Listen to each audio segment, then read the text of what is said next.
there shall be signs in the sun, and in the moon, and in the stars, and upon the earth distress of nations, with perplexity, the sea and the waves roaring, men's hearts failing them for fear, and for looking after those things which are coming on the earth. For the powers of heaven shall be shaken.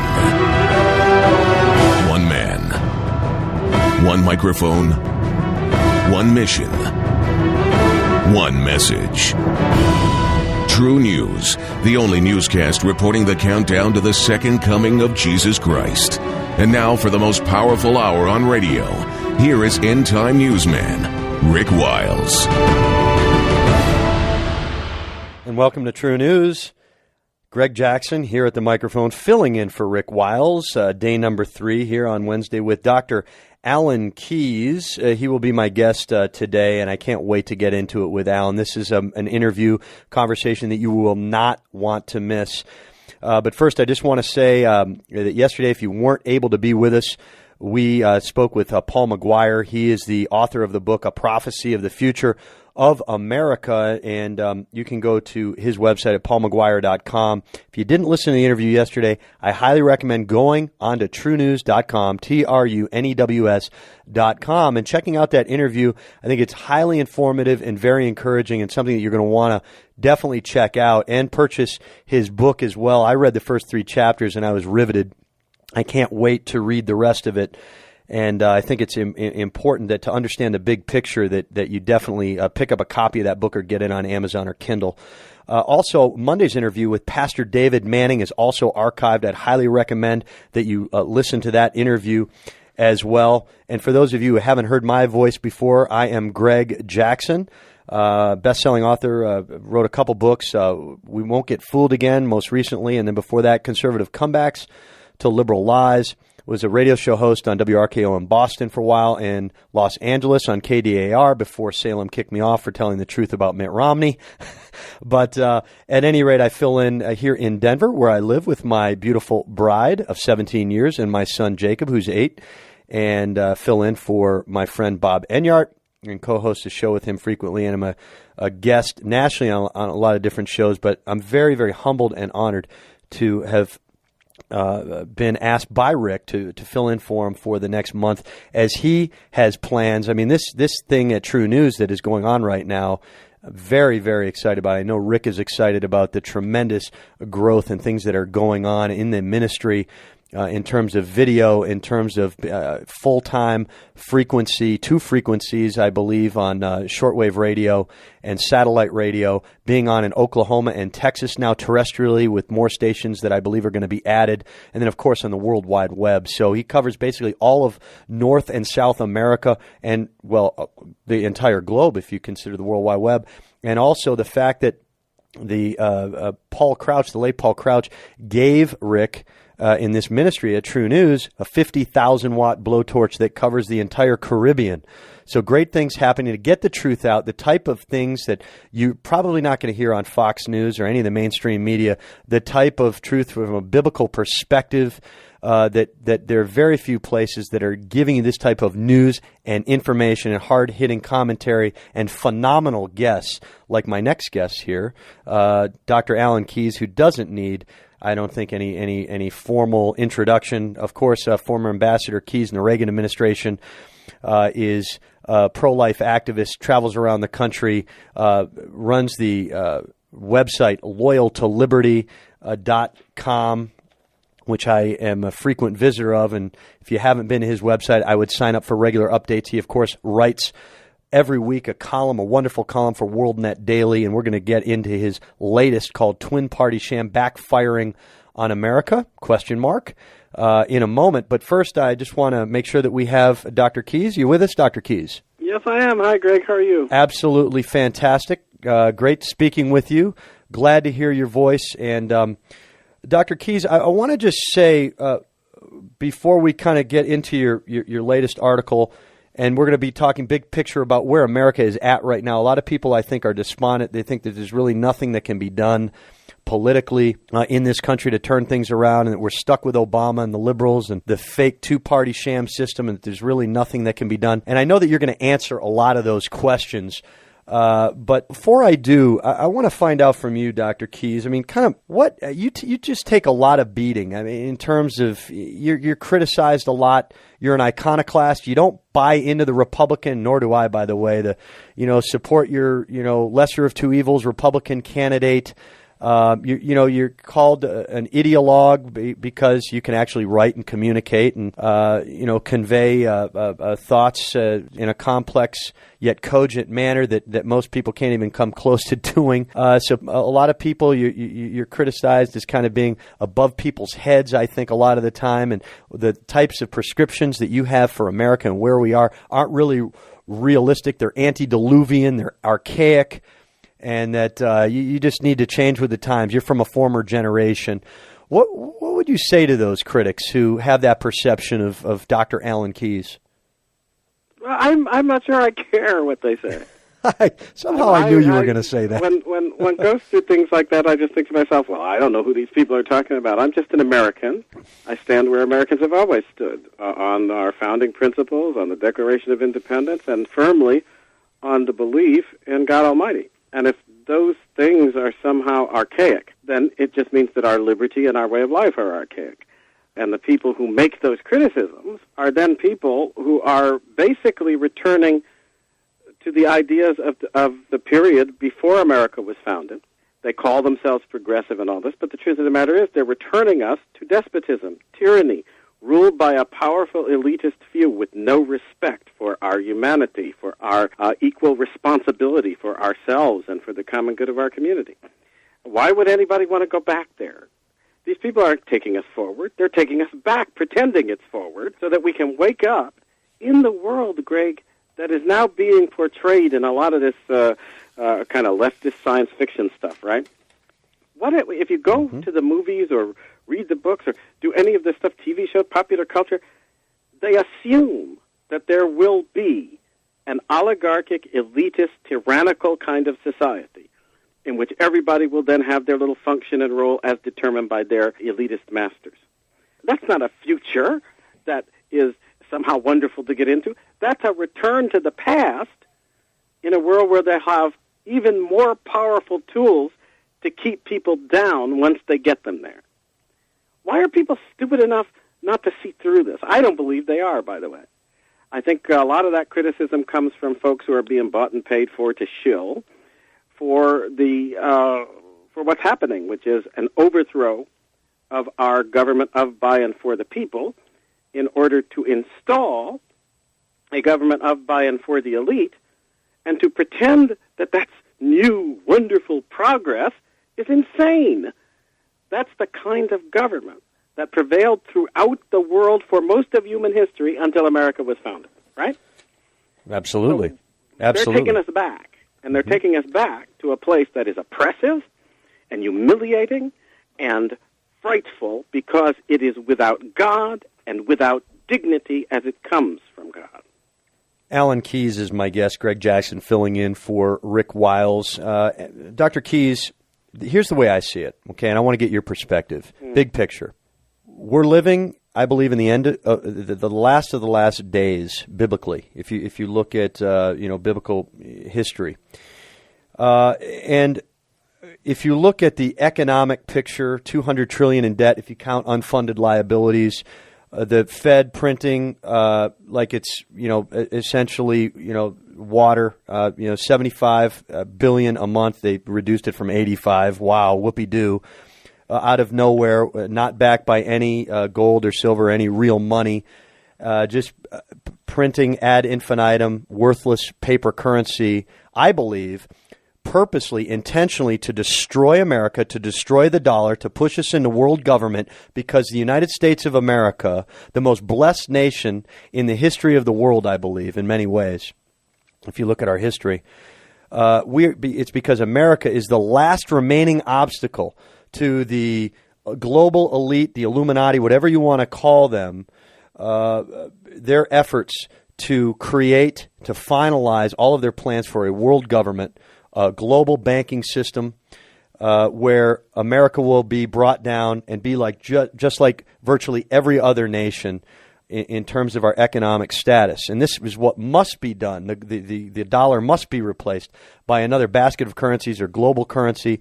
We must have Agenda 21. We must have and you worked at the UN, so, I mean, you know all about this stuff and what's coming from the United Nations, that we must be like all of the other nations. In other words, if there's a strong America, the global elite will not be able to reshape and remake the New World Order. And by the way, that's a term that George Herbert Walker Bush first used, I believe, or popularized, a Republican. So that's the way I see it, is that we're living under tyranny.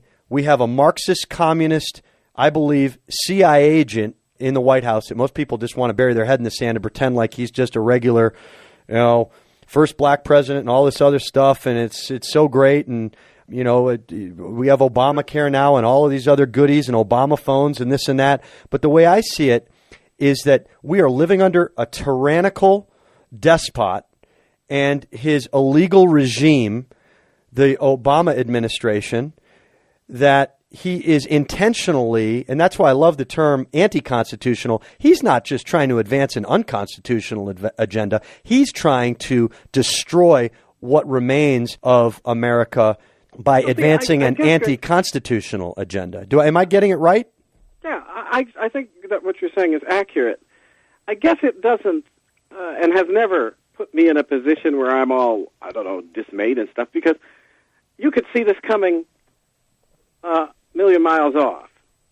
And I'm glad to say that God helped me to see it when I was running against him years ago in Illinois and in other ways. I tried to tell people, and it wasn't hard to see, Greg.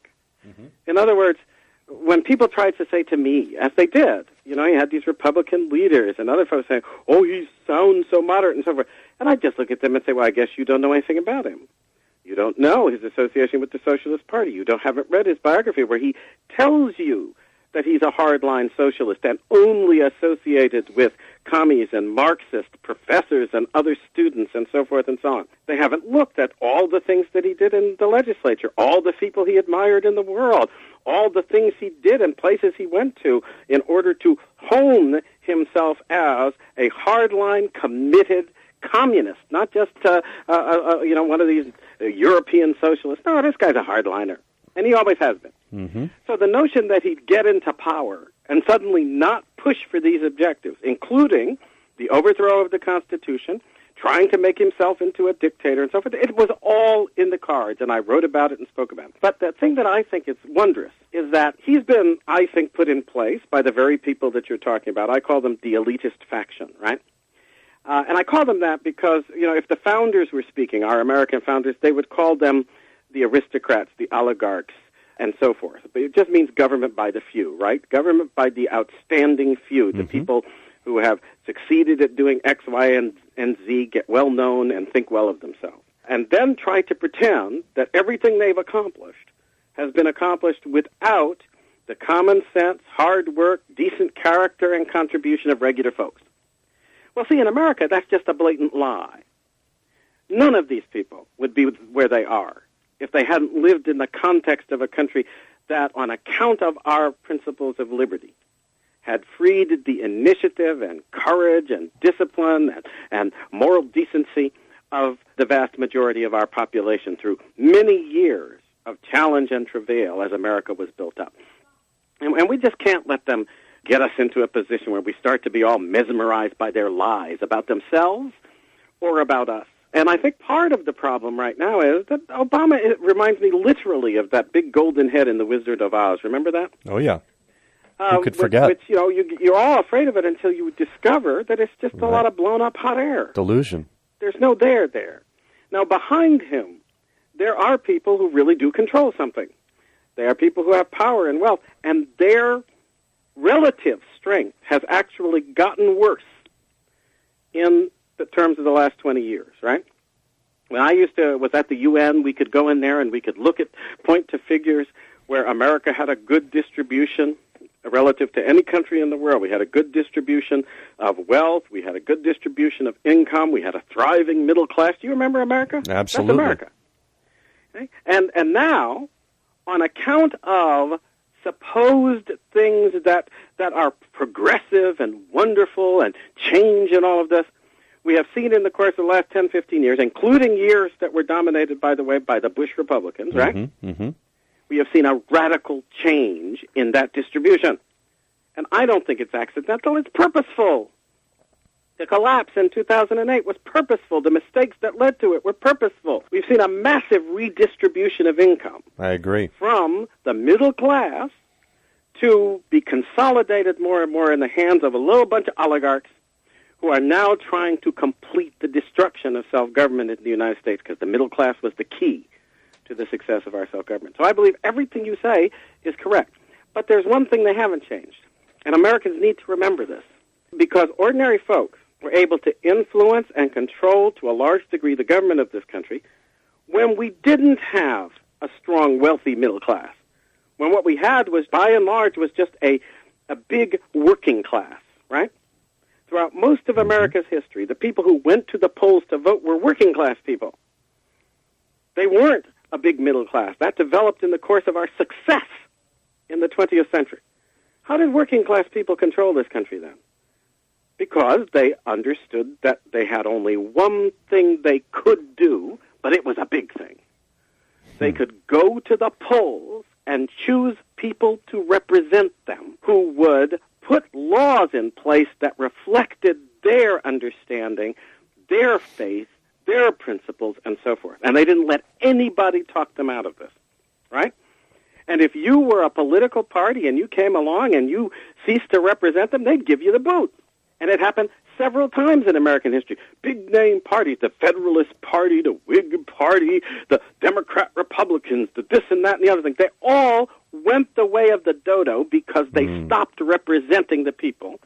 And the people said, you don't want to represent me, I'm out of here. The biggest difference between the American people today and the American people as the country was building on the basis of government of, by, and for the people is that we now have a lot of Americans who have signed on like it was some kind of religion to a party system. I'm a Republican, I'm a Democrat, I got to vote Republican because otherwise the Democrats got in. I'll got to vote Democrat, otherwise the Republicans will get in. And yet when you look at their positions, if you look at the positions of Romney and Obama, everybody talks about Obamacare, right? Big difference between Romney and Obama, right? No, actually no difference. Well, actually, Romney was to the left of Obama, wasn't he, Dr. Keyes? He actually got things through in Massachusetts that were stopped and stalled by conservative opposition when Obama was pushing this mess through, right? The only thing that you could say about Romney, and actually the only thing he was willing to say about himself, because he didn't want to run on real opposition to Obama socialism, was, I'm going to administer the government better, right? Mm-hmm. So what these guys are now offering is better administered socialism, better administered more efficient destruction of our sovereignty, more better efficient administered surrender of our borders. Do we really want a better administered disaster, or do we want to stop this disaster? That's what people have to ask themselves. Absolutely. We're speaking with Dr. Alan Keyes. I'm Gregg Jackson, filling in for Rick Wiles. Dr. Keyes, you set, I think, some good context and background as to kind of where we're at right now. A lot of people will say that most Americans, though, are so apathetic in terms of their political involvement that they won't get involved. But I look back at the 2010 elections when essentially Republicans overwhelmingly took back the House. And what did they do it under? Well, basically abolishing Obamacare. Well, it should have been impeaching Obama, but it was, I believe, most people who won in the midterms 2010 ran on abolishing Obamacare, right? Well, they also, in 2010, there was also a big focus on trying to get the Obama champion socialist debt spending frenzy to call it to a halt. A lot of people ran in 2010 saying, we're going to stop this betrayal of our future generations. Right. We're going to stop spending money we don't have and borrowing money from countries and forces that want to destroy us. That's what they're doing, right? And yet the sad thing is, as you know, Greg, that 2/3 of the people who got elected on the strength of support from a mobilized activist grassroots helped take over the Congress in 2010 so that John Boehner and his buddies could betray them. Absolutely. Could turn them against their own constituents to get them to support collaboration with Obama and collaboration in the very thing they had said they would stop. Why did that happen? Did that happen because the people were passive? No, the people were active. Did that happen because they were ignorant? Did that happen because they had been induced to become just careless Americans who didn't care? No. The Tea Party so-called movement, it was actually there before they gave it that label, right? As everybody forgets, that actually started, the whole grassroots uprising, started when they booted the Republicans out of Congress in 2006. When they, at that time, were going to town meetings and getting up in arms because these people who were supposed to be implementing fiscal restraint and policies that return control of money to the hands of the people so that we could build this country and not have the government strangling and destroying us in order to give money to their cronies, right? Mm-hmm. They were angry. I remember, I wasn't in the Congress, of course, and I remember having people come up to me because they identify me as somebody in politics, and they'd rail at me at airports and everything. Why are you people betraying us? And so forth, and I'd have to stop them after 5 minutes and say, wait a minute, I'm not in the Congress. I'm opposing this. I'm helping you to organize, right? But the truth is, it was the people who were doing this. The only thing that broke my heart as we approached 2010 and 2012 is that so many of the good-hearted people who put that effort together allowed themselves to be talked into thinking that if they only did it within the Republican Party, they'd be able to see their hopes come to fruition. Did that happen? No. No, it didn't. The opposite happened. What's the answer? Oh, the answer is to give up. And then you have all kinds of other answers. Oh, we should secede. Oh, we should, have a second American Revolution. Oh, we should take up arms and do this. And I'm thinking to myself, wait a minute, you guys. It's much simpler than that. The one thing that you're not thinking about is the one thing that has always been in the hands of our people, and it's the only thing that the American people can do that is going to change the whole power situation. You have got to see clearly what you want, right? And only vote for people who say and do what? I'm committed to what you want. I will stand for what you want. And look at them and say, and if you don't, we will boot you out because we don't care about party. We want America back. That's all they have to do. Stop all this nonsense. Stop all this garbage where they're letting these people get into their heads and talk as if their gestures and their junk are some substitute for actually standing for the things that will bring this country back to the right path of its strength. I was looking at it today. Rance Priebus, right? Mm-hmm. The chairman of the RNC? RNC and some of his cronies, they're going to participate in the pro-life march. Did you hear this? And I'm seeing people shooting emails out there. I bet some of them are bought and paid for, saying, look at this big gesture, this big change in the RNC and stuff. And I'm thinking to myself, look at this big lie. These people are spending money hand over fist to defeat grassroots candidates who actually stand for what grassroots people want, right? And while they do it, they're now going to make some big phony gesture to look like they're doing something else. It's all a lie. And we've been lied to for, what is it now? Pretty much consistently, I would argue, since Reagan left. Yep, a couple generations. So it's a couple of generations. And when are we going to wake up and say, oh, wait a minute? You know, I often compare it, Greg, to abused spouses, right? Absolutely. And they just sit there thinking, well, this must be my fault. And then, oh, well, he was so nice. He came in last night and said that he wouldn't beat me anymore and loved me so much, etc. This is the Republican leadership. They abuse the people of this country. They betray the grassroots supporters. They despise them. They don't just betray them. They say things that make it clear. They despise faith. They despise the belief in God. They despise the insistence that people have dignity that should be respected when they want to teach their own children and raise them up in the way that they should go, when they want to shape their own communities. They despise these people. Mm-hmm. And yet these very people who are being abused will sit there and patiently and pretend that these liars are suddenly going to turn around. And meanwhile, Boehner is signaling. They go out, they make these phony gestures, and Boehner is signaling that right after the 2015 election is over, what's he going to do?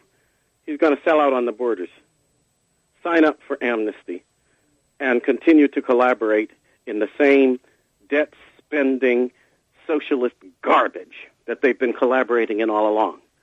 This has to stop, but it's not going to stop until we stop supporting the liars, stop supporting the betrayers, stop supporting the abusers, who, because they wear a Republican label, some people are still being fooled and gulled into believing that they're going to act differently than they have acted now for, 20 years? It's not going to happen. And I have a simple prescription that I believe can make a difference. And it doesn't require a lot of money, doesn't require anything but a little effort on the part of people who really care about America to mobilize everybody they know who shares that concern. That's all you got to do. And if you put it in the right, what I call strategic context, right, of how you structured your use of your vote and your association with others as you use it, we could turn this thing around in 2015 without any difficulty. And that would be by backing candidates, right, that would constitute an Obama. What is the term that you use in your... Well, first we have to rediscover a simple fact. Mm-hmm. If you are deeply convinced, as many people are, that the politicians, and especially a given administration like the Obama administration, right? And you look at this and you say, this guy is trying to hurt, damage, and destroy my country. He must be stopped, right? Well, the Constitution actually gives the American people a way to stop any given administration in its tracks. Every 2 years, we elect the Congress of the United States. And if you have a majority in the House and a two-thirds majority in the Senate, you can take every civil officer who's in the government. That's the cabinet officers, the vice president, the president. You can boot them all out. I call it the impeachment removal majority, right? It has a somewhat higher threshold, but it's essentially the equivalent of what happens in Great Britain when they have a no-confidence vote and a government falls, right? And then they have to go to elections. But in our case, you have the election beforehand, and the government can be changed by the people who are elected as a result. That's why we have midterms that involve changing the necessary proportion of the Senate or the House to make this possible. And since, ostensibly, you've already got people who say that they're conservative in control of the House, right? The only real objective is, how do you deal with the Senate? Here's my proposal, and people need to stop listening to a bunch of junk and just focus on one simple thing. What do I do with my vote, right? How can I use it most effectively to assure that I'll be represented in the critical area of stopping this destruction of the Constitution in my country? How do we stop it? Well, you stop it by looking at every candidate who's running and saying, I will not vote for you if you do not solemnly pledge to initiate and vote for the impeachment and removal of Obama and all of his appointees and all of his cronies and all of his collaborators. And the Congress has the power to do that. So you say to yourself, well, what does that mean? It doesn't mean that you have to have a lot of money or anything. It means that everybody who actually believes that we can't afford 3 more years of this betrayal of our country, right, will focus now. I don't think we can afford 3 more weeks. Right, but we will focus now on one thing and one thing only. Step number 1, we will focus on making sure that we ourselves insist that we will only vote for those who are going to impeach and remove, as I say, right? The removal part comes for people you're voting for in the Senate, the states that have changes, elections occurring for their Senate, and all of the congressional seats are up, and et cetera. Now, here's the rub. Here's the thing that people also need to realize. This isn't something that's just oriented toward Election Day. Let's imagine that this effort starts up. It's actually already started up because people have signed on as I've been doing my writing. But But let's say that you start to build a database. I call it the impeachment removal database, right? And that database includes people all over the country who have themselves committed to voting for nobody who doesn't formally pledge to initiate impeachment removal proceedings and vote for the impeachment and removal, not just of Obama, but of Obama, Biden, and everybody else who's collaborating with their socialist overthrow of our Constitution, right? Well, what's going to happen? Let's say you build up that database and it gets to 100,000. And then, because people are going out, and I say, my slogan is, it takes, if you're doing networking, right? It takes one to grow one. So people shouldn't be thinking, we've got to have millions of dollars in advertising and so forth. No, you got to take responsibility for the things you can influence. Let every individual think of one person, 2 people, 5 people that they can influence to take the same stand, right? Sure. And suddenly, 100 people that you signed on and are really working at this become 500. And the 400 additional ones then become, how many is that? 2,000, right? And so forth and so on. You find that if you are able to get people to actually grow themselves, not by doing the impossible, not by spending a lot of money, not by competing with the billionaires who can buy TV commercials and so forth, but doing what they can't do. They can't one-to-one talk to the people you live with, you influence. They wish they could, but they can't. And if you're doing it on the basis of the shared interest, and especially the shared faith, the shared understanding of the important things in life, then that network could grow. What is going to happen, do you think, as we start to move through this next several months? Let's say that you got a database that had 500,000 and then 1 million. Eventually, it would only take a database of about 5 million Americans throughout the country committed to this process to assure that everybody who's thinking about that election in 2014 would have to begin to think, but that's a margin of victory everywhere in the country. You do know that, right? And so people think, oh, we got to win the majority. No, you don't. See, because if you're just insisting that they've got to be true, what you then do is leverage your vote.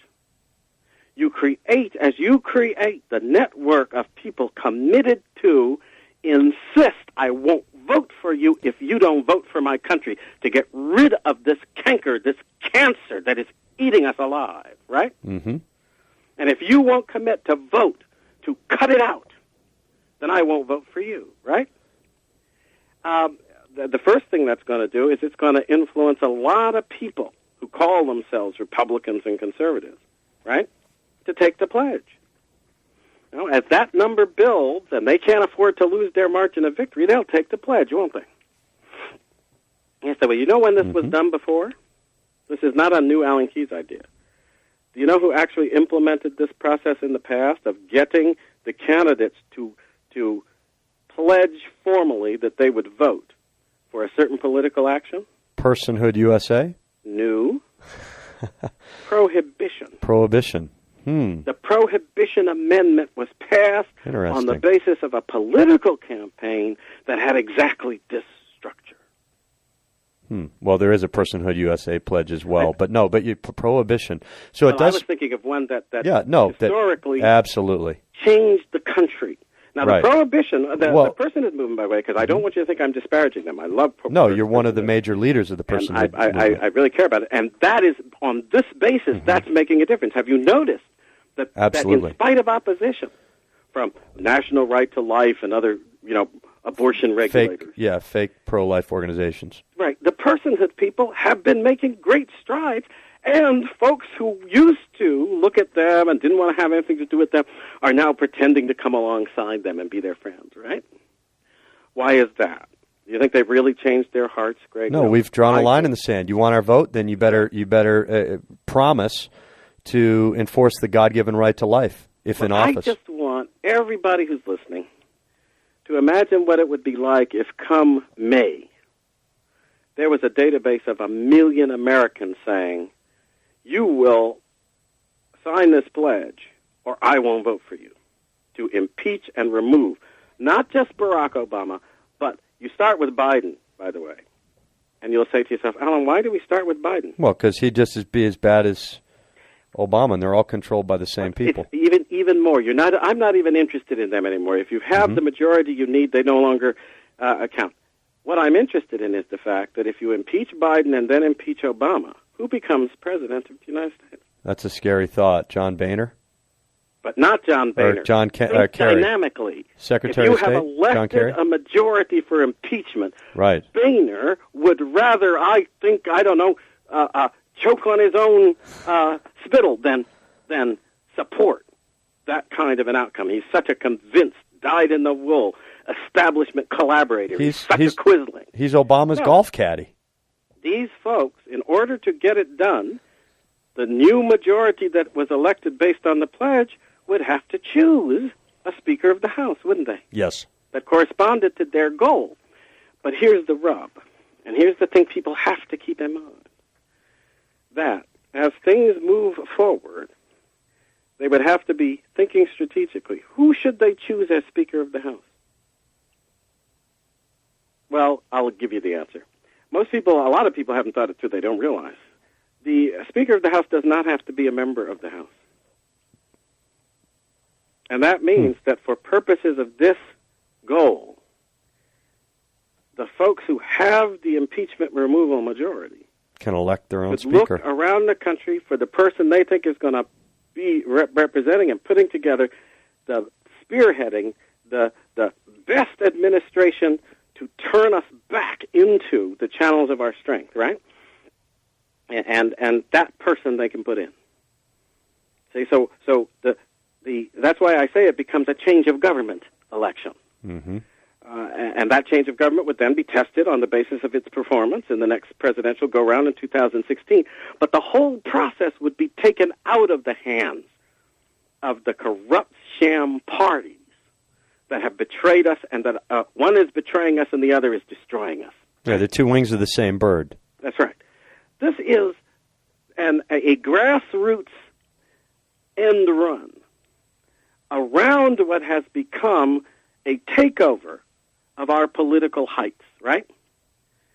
They have taken over these important political vantage points of the two parties, controlled the nominating process so that people who actually represent the grassroots can't get elected, or, and here's the thing people don't think through, or you get the nomination, right? And then, I had this happen to me. They come to you, sit you down in the back room and say, we won't give you any money if you don't drop talking about pro-life. We won't give you any money if you don't stop making comments about how people should defend the rights of the natural family.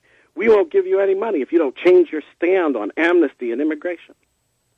Right? This is what's going on. Don't Americans realize that they lure people into the primary process so that the grassroots folks will waste their money and waste their energy, and by the time the candidates that they have successfully nominated get to the general election, they're having to go beg for resources from the very people who tried to defeat and destroy them.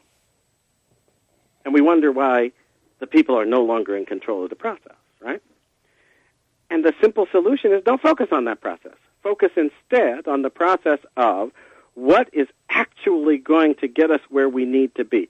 The first step is the impeachment and removal of Obama and all his cronies and collaborators from civil offices in the U.S. government, right? Absolutely. And the Constitution provides a way to do that. You just got to work. You got to do some political work, but the political work isn't work far off somewhere that costs $1 billion. It's right at home. It's right in your workplace. It's right in your church or place of worship. It's right there where you live if you're willing to do it. Let me ask you this. We only have a couple minutes left, Alan, before the music comes up. But is there anybody that you know of that's running for office who is signed on that promises? I mean, I can't believe currently. I mean, there's some, a few. I mean, a remnant of Republicans certainly that should have by now. Wanted to impeach. But they haven't. They're not going to do anything they're not asked to do. Right. That's so true. The first stage of this has nothing it's got to to come do from the with people. candidates. We the people. People have to get candidates out of their head. Right. We need to draw the There line. shouldn't even be I any understand. candidates until the people have made up their minds this way. I understand. And the whole process is reversed. We focus on candidates first. Mm-hmm. No, candidates come after you decide what's right for the country. No, Alan, that's why I bring up Personhood USA, because when Steve Deace, who's a friend of mine, nationally syndicated radio show host out of Iowa, when he put it out there for the presidential candidates that wanted to get the nomination, that wanted to win Iowa, Steve put it out proactively, and we discussed it before he did it, that they were going to, if they wanted his vote at the very least, they were going to have to take the personhood pledge, that if elected, that they would support federal and state level personhood, and that they would enforce the God-given right to life, the most inviolable, most important right that we as human beings possess. And when he did that, Alan, when he drew the line in the sand, all but one, and we know who that one was, Mitt Romney, agreed and took that pledge. Whether they were going to fulfill it if elected or not is another thing, but they did take it. The impeachment removal pledge. There's not an ox that's not being gored by the wickedness that Obama is doing. You look at every group that calls itself conservative, at every goal that corresponds to our conservative American agenda, and people are hurting now. They're all out there fighting. There's a battle going on along the whole front, isn't there? It's like a battle along the whole line. The only problem is that everybody's focusing on their part of the battle when there's a strategic objective they could contribute to just by continuing their fight, but doing it on a basis that says that in order to stop the hurting, in order to stop the enemy's attack, we have to get these candidates to take the impeachment pledge. And success would mean suddenly that the war would stop all along the line, wouldn't it? Absolutely, and it would help too, and I think it would be imperative that church leaders and that pastors would be willing to talk about that. Can you imagine Adolf Hitler, rising to power, and church leaders not talking about the type of vermin that he was spewing from his mouth? What they're going to do, if people don't unite around this common objective, what they are shrewd enough to do, Obama, his cronies, the Republican elitist faction leadership, they're going to start saying to individual groups, we'll give you a little something you want. You just stop joining with those others. We'll give you a little something. And by the time the smoke cleared, they will have divided and conquered us once again. Well, it's already started. We have 100 million people on some type of government welfare. We got people getting Obama phones. Well, see, but I'm thinking specifically, Steve, of issues. Yeah. Right. I was reading the other day where the Catholic bishops, who have been very strong in terms of trying to stop this destructive attack on conscience and our basic rights under the Constitution to do right, yes, according to our conscience and according to God. They've been more active than I've ever seen them. And by the way, I'm a Catholic, Roman Catholic, and I don't trust this hierarchy, never, because they have been very, very wishy-washy and bad on things in a lot of ways. So when they got roused about the issue of conscience, you could tell, oh gosh, their ox must really be being gored institutionally, right? So they have been pretty strong about trying to stem the Obamacare mandates, which are so destructive to work that has been done by the church. But I got them the other day. They're petitioning Obama now. They're asking Obama to please make an exception for them for the mandates, right? And I'm thinking, I bet he'll find a way. Because at a key moment, he'd be glad to demoralize everybody by getting these guys to sell out, wouldn't he? And don't think that's the only issue on which they will try to reach accommodations of that kind. And I think people need to organize starting right away, should have started already, to focus on the objective that will serve the common good of the whole country, that will deal with every one of these assaults, whatever issue you care about, Second Amendment rights, the border, immigration policy, the attack on conscience, the promotion of abortion, the destruction of the natural rights of the family through gay marriage, whatever it is that concerns you. The first priority of all the forces that want to save this country ought to be to go to the command and control center, right? And remove those who are energizing this attack. No, I absolutely agree with you, Alan. I'm just focused, when you look at the silence of the church, that to me is what is so deafening, that the church is so apathetic, largely. Very few churches, if any, are talking about the types of things that you're talking about in terms of. I think you're exactly right. Mm-hmm. I have, my heart has been broken seeing this. But let me ask you a question. If you look at Jesus, right? Did Jesus, when he was starting his ministry and so forth, did he go to the Pharisees first? No. No, Jesus went to the people first. That's right. He Lost went to sheep the of Israel. fishermen. That's right. And he went to the despised, and he went to the as Mary called herself, the lowly, right? Mm-hmm, mm-hmm. And the humble. Absolutely. When are folks in America going to realize that this country was built on that very Christian premise? Don't look at what so-called leaders are doing, because they shouldn't be leaders if you haven't lifted them up. Mm-hmm. That's true. We've given them our consent tacitly, right? Or and so the first directly. thing that people have to remember, Steve, is if you want to see the leaders you want, you must be the leaders the country needs. And if people aren't willing, ordinary folks, to take that leadership in their own families, in their own churches, in their own communities, not looking to others to do it first, but standing up to do it for the country's sake and God's sake for themselves, then it's not going to happen. Absolutely. Gregg Jackson filling in for Rick Wiles here with my good friend Dr. Alan Keyes. We have about 10 minutes left in the interview. And by the way, folks, I would encourage you, I don't know if it's up on your website, Alan, but your latest article that you wrote for WorldNet Daily, you can just put in the search engine. It's called The Twin Party Sham Backfiring on America, ? And I would, it's a short read, but of course, Alan, the thing that I love about your writing so much is you can pack so much into a sentence. It would take most people, and so thank you for saving me so much time reading, because you're just such a powerful writer and communicator, which I so much appreciate, and I've learned so much from you over the years, even dating back to the first time, Dr. Keyes, that I ever saw you speak, which was at CPAC when I was in college. Just maybe a little bit after my college years, in 1999. Pardon me? Oh, don't say it. Okay, I don't want to date myself. Go ahead. At any rate, I saw you, and I remember sitting there in the front row with my wife and saying, that's the type of man I want to be.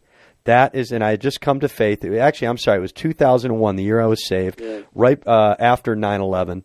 And everybody had their patriotism and everything, and everybody was talking rah-rah patriotism in America and all the nationalism. And I had a flag on my car and all this stuff. But you were talking, Alan. You were the only speaker that I remember that really had a biblical message that talked about why government exists, why this nation has been so blessed, what the primary duty, the biblical mandate and duty, primary function of civil government is. I learned so much from you even back then, and to think that over the years that I would come to, I've interviewed you a number of times. We've communicated. We had dinner together here in Denver. I remember when you came out for the Personhood USA banquet, and you gave probably one of the best speeches. I don't know if it's on your website, but I would recommend people go to loyaltoliberty.com, which is your website. They can communicate with you there, and they can also see some of these videos. If you haven't seen that one, you definitely need. It's up on YouTube, but it's probably up on your site as well. The speech you gave 2 years ago, Personhood USA banquet in Denver, was one of the most memorable ones because it went right to the heart of the matter in this nation, which is, Dr. Keyes, that if our government can't protect and defend the God-given right to life, the most inviolable right that we as human beings possess, if we can't fulfill that primary obligation of civil government, then really why should we trust our government on any other issue? And that to me really... Go ahead. The saddest thing about everything that's been going on, and it's the thing I guess that is at the heart of everything I have tried to do in the course of my involvement in the political arena, is that we started on the right foundation. When the country was founded, it was founded on an acknowledgement of God as the source of justice, as the source of rights, and as the authority, who then, as it were, hands to the people in their common capacity as a whole, hands to them the authority to govern in their own country. Right? This had never been heard of before. People don't seem to realize, even though I was just reading it the other day, Tocqueville, big, well-known commentator back in the early part of the 19th century, visited America, wrote a book that became almost like a kind of guide to the development of constitutionalism and self-government in America in the early days.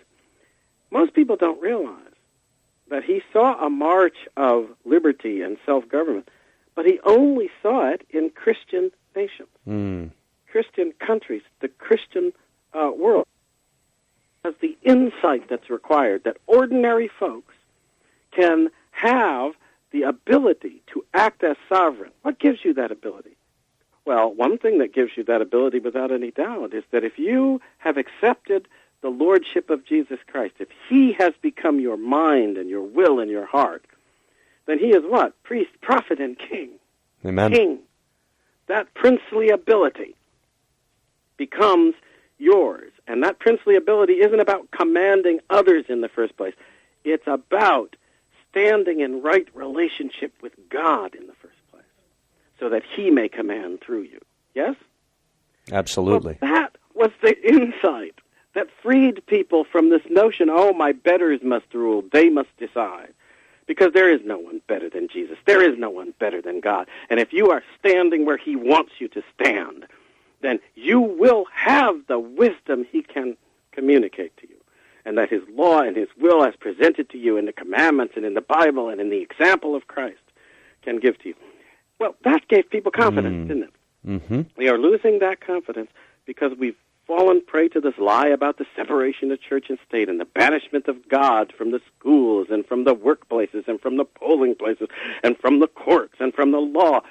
The people who sold that lie know that self-government, as our country was founded on, and liberty for the people as a whole and for people as individuals, can't survive once they have cut the country off from that spiritual foundation, which is in and reflects the truth that Christ represented to all who are willing to accept him. And that's why I've spent a lot of my time trying to energize Christian folks. They can't afford to just sit back and take it. Without Christian insight, leadership, commitment, this country can't possibly maintain the way of life that we have had based on liberty and justice for all. Can't do it. Absolutely. And so that's been a key to everything, I think, to our decline, but also to our restoration. Yeah, no, I absolutely agree with you 100%, Dr. Keyes. I'm so encouraged by the fact that that's a centerpiece of everything that you say, because we must recognize that while we have a duty and obligation to be involved in the political process as Christians, right, to reward Romans 13, the biblical mandate to reward the righteousness and punish the evildoers, which is, and to elect godly leaders as our representatives that work for us, that will do so. By the same token, we must recognize that the supernatural source of the strength for America for 300 years, even preceding our founding, was that we were a God-fearing nation that was biblically literate, that knew the secret source of our strength was supernatural, it was God Almighty, that the horses made ready for battle, but victory rests with the Lord. I think go ahead. that was acknowledged. Mm-hmm. A lot of people don't see this, but it was acknowledged in the Declaration very explicitly, because it said that the just powers of government are derived from the consent of the governed, right? Yes. Now, I think most people read that phrase and they think governed means those who are governed by the government, right, that you're establishing. But no, because the consent that's going to be given is going to be given to establish that government, and you have a constitutional system. So before you have established the government, what does the phrase government based on consent, right? Derive their just powers from the consent of the people. What does that mean? Consent of the governed by whom? You know what the answer to that question is, don't you? And the founders and others are very clear about this. The consent of the governed means the consent or coming together in a common path, a covenant, or will, covenant, of those who are governed by God's will and law. That's what the consent of the governed means. See, and the community that you form as a result is a commonwealth based on your standing on the common ground of God's understanding of right and wrong. And as you follow the right, you have the right to do what you do, given to you by God, And that is the short definition of an unalienable right.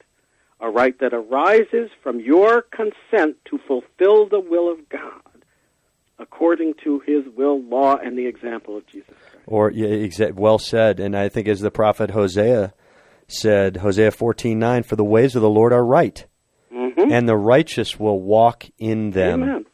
But transgressors will stumble, and that's what you're talking about. And it's really simple for America, isn't it, if you think about it? Yes. As my friend Bob Enyard, who I fill in and co-host his show with, is great, phenomenal. I know he's a friend of yours as well, a dear friend of yours here in Denver. As he likes to say on his show, just do right. And I think it comes from a song that's part of his bumper music. But really, it means just trust the Lord, be obedient to him in our whatever sphere of influence or platform that the Lord gives us, and to do right and to walk in that righteousness, which obviously is Jesus Christ in our lives for those who claim the name of Christ. And that's really the way that God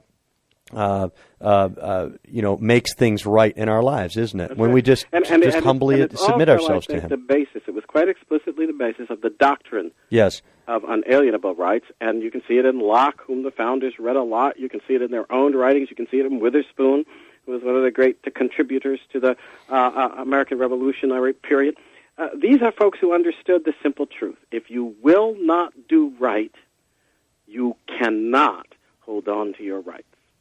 Absolutely. And that's the story of the Bible. That is the greatest book ever written, his story, which is the Jewish people. Every time that they disobeyed God, they were punished, and it's the same with my 8-year-old. When he disobeys me, he pays the piper. But when he obeys his mom and dad, then things are good in the Jackson home. And so I think God is, basically has made it pretty easy for us. We just complicate things, don't we, Dr. Keyes? Yeah, I think we do, but I think a lot of Americans now are seeing these consequences. We get distracted, and we did, I think, a lot of us get distracted by the things that became possible because of this nation's success and its wealth and its strength in this way and that. And we forgot that it was all rooted in a strength that came from our faith in God, from our trust in God, from our willingness to commit ourselves to God's way of doing things. And get back to that, and only by getting back to that. There's no calculation, there's no government program, there's no John Boehner, Obama, Quisling a solution that is going to substitute for that. We will either return to that understanding which connects our rights with our willingness to do right according to God's will and law, or the nation in liberty will perish. Amen. Because liberty becomes licentiousness and destroys it. Right, and liberty is only found in the Lord Jesus Christ, who is the America's King. At least that's what the Pilgrims and the Puritans, America's original founders, believe. No king. Would try to pretend that what you just said is exclusionary, and it's not. It simply commits Christian people to leadership so that the principles that are clear in Christ and in God's will be respected. And that becomes a magnet to good-hearted people from all over the world, and it has. Amen. My guest has been Dr. Alan Keyes. Gregg Jackson, with the honor and pleasure of filling in for my friend Rick Wiles. Go to his website, truenews.com. Go to Alan's website at alankeyes.com or Alan at loyaltoliberty.com if you want to send him a communication. You can also contact me at greg.jackson@gmail.com. I'd love to hear from you. And it's been an honor and pleasure. I want to close with Psalm 24. The earth is the Lord's, and all that is in it contains, the word and those who dwell in it. For he has founded it upon the seas, and established it upon the rivers. Who may ascend to the hill of the Lord, and who may stand in his holy place? He who has clean hands and a pure heart, who has not lifted up his soul to falsehood, and has not sworn deceitfully. Folks, if you've claimed the name of the Lord Jesus Christ, you are saved.